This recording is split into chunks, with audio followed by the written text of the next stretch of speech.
What's up, everyone? Welcome to the video. Today's time lapse shows the creation of my newest painting, Soul Stealer. This painting was a commission done for an art collector, the same art collector in fact that commissioned me to create the Brave and the Bold painting. I'll leave a link in the corner of the video so you can check that out. So a little about the painting. It's a 20 by 30 and is oil on panel. It's actually the largest and most detailed fantasy piece I've created thus far, and while I had a great time making it, the size and complexity really tested my skills and patience. It took me about 3.5 to 4 weeks to finish the painting compared to my normal 2 weeks, and as a result, I believe I grew quite a bit from the experience.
process for the painting was almost identical to my other pieces. Start with an underpainting, then 2 opaque color layers, and ending with a series of glazes and adding detail. For the underpainting though, I use burnt umber instead of raw umber. The reason for this is because of the scene itself. The foliage and the whole jungle scene. The foliage was going to be very green, so to add interest and to neutralize the green a bit, a warmer, redder underpainting was needed. Having the underpainting show through in certain areas helps to create a more natural looking and convincing foliage.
one thing that I learned when making this painting is how to handle a piece that has quite a bit of detail in it.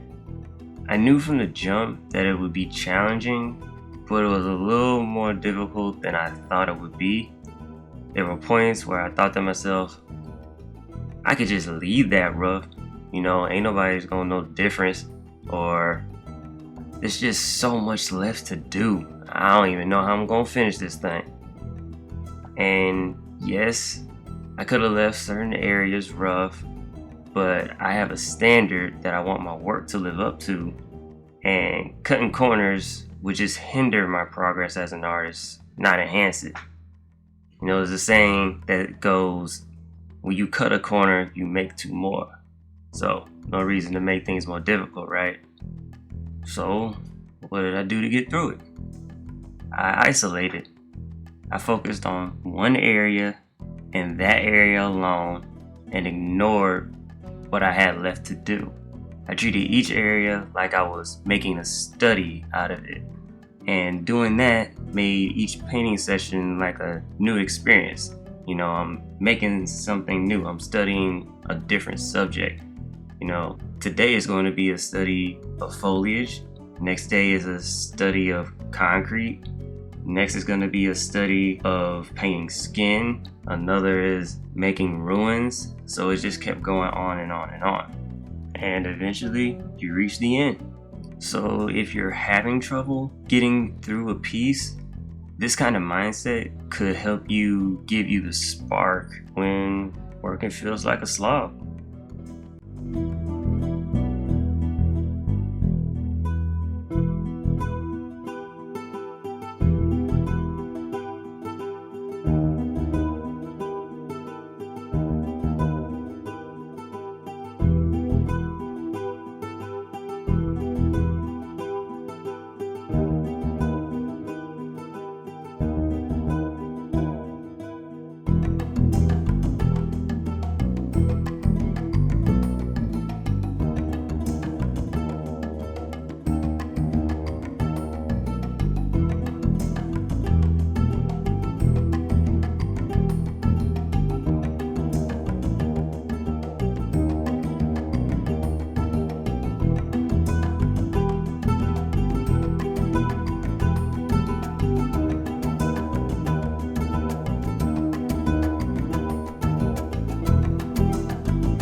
enjoy this part of the painting the most, the detail stage. The stress is lifted and things normally get better from here. Putting in finishing touches really brings the work to life. Unlike most paintings though, this time I had to actually repaint the warrior's skin. The previous layer wasn't solid enough, so I had to go back into it. Doing that also gave me the chance to add more variety to skin tones.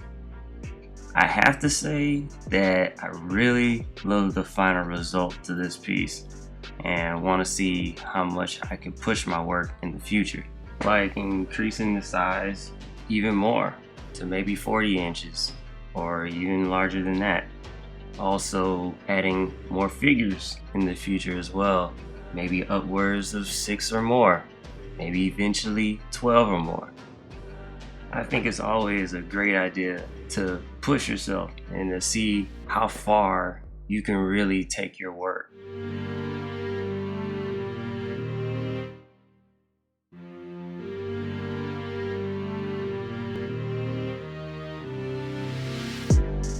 Alright, I hope you all enjoyed the video. Like always, if you guys have a topic you want me to cover or questions you may have, just leave them in the comments below. Be sure to like if you enjoyed and subscribe if you haven't already. I'll see you all in the next video. Peace.